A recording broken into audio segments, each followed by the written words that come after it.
एक महान थे, एक कवि थे, उन्होंने कहा था, इसका अर्थ ये है कि हमारा देश सिर्फ मिट्टी नहीं है बल्कि देश लोगों से बनता है और इसी के आधार पर हम आगे बढ़ रहे हैं। और हमारे लिए विकसित भारत के अंतर्गत हम गरीबी को बिल्कुल खत्म करना चाहते हैं और सभी लोगों को जो शिक्षा की सुविधा है वो अच्छी देना चाहते हैं। साथ ही साथ हम सबको हम अच्छे मकान देना चाहते हैं, उनको स्वास्थ्य सुविधाएं अच्छा मिले और साथ ही साथ सबका कौशल विकास हो, हम ये सुनिश्चित करना चाहते हैं। और आर्थिक जो गतिविधियां हैं उसमें महिलाओं की भागीदारी 70% हो। इसके अलावा हम चाहते हैं कि पूरी दुनिया का हम भोजन का कटोरा ये बने।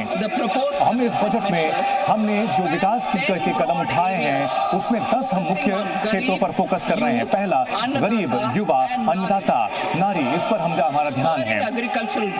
हम जो कृषि की गतिविधियां हैं उसको आगे बढ़ना चाहते हैं। हम ग्रामीण जो अर्थव्यवस्था है उसको मजबूत करना चाहते हैं और लचीला बनाना चाहते हैं और समग्र विकास के रास्ते पर आगे बढ़ना चाहते हैं। और इसके अलावा हम जो मेक इन इंडिया के रास्ते पर आगे बढ़कर हम मैन्युफैक्चरिंग को बढ़ाना चाहते हैं, एमएसएमई यानी सूक्ष्म, मध्यम और लघु को हम उद्योग को आगे बढ़ाना चाहते हैं और जो अर्थव्यवस्था को हम बेहतर करना चाहते हैं। हम चाहते हैं कि ऊर्जा के जो क्षेत्र है उसमें हम आत्मनिर्भर बने और साथ ही साथ हम खेल में आगे बढ़ें और नवाचार को हम आगे बढ़ावा दें। और इस विकास के रास्ते पर हमारे 4 मजबूत इंजन जो हमारे हैं, कृषि है, एमएसएमई है, निवेश है और जो एक्सपोर्ट है यानी निर्यात है और हमारे जो सुधार हैं वो आगे बढ़ रहे हैं। और हम समग्रता को आगे ले जाना चाहते हैं। विकसित भारत को हम ध्यान में रखते हैं। हमारे बजट का मकसद ये है कि हम जो परिवर्तनकारी सुधार हैं उनको लागू कर सकें। ये 6 डोमेन में यानी क्षेत्रों में लागू है। अगले 5 साल में ये जो विकास की जो क्षमताएं हैं उसको हम आगे बढ़ाएंगे। ये डोमेन जो है, पहला टैक्सेशन है, पावर सेक्टर है, शहरी विकास है, माइनिंग यानी खनिज उत्पादन, फाइनेंशियल सेक्टर यानी वित्तीय क्षेत्र और इसके अलावा सुधार है। कृषि हमारा पहला इंजन है। हम आगे बढ़ना चाहेंगे। जो इसमें आवंटन है, जो पहला इंजन है कृषि का, उसके क्षेत्र में हम आपको जानकारी देना चाहेंगे।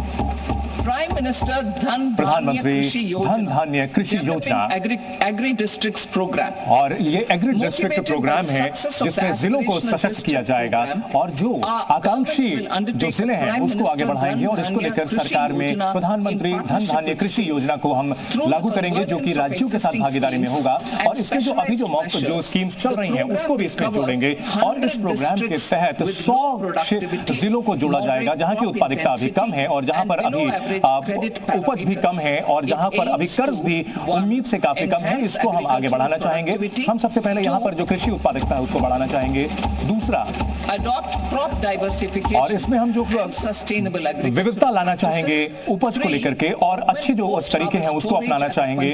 और इसके अलावा तीसरी बात जो ये है कि जो हम जो भंडारण है उसको आगे बढ़ाएंगे। यहाँ पर चौथा, यहाँ पर हम जो सिंचाई है उसको बेहतर करेंगे। और 5वां, यहाँ पर जो है दीर्घकाल के लिए और अल्पकाल के लिए कृषि पर हम आगू करेंगे। इससे 1.7 करोड़ किसानों को फायदा होगा।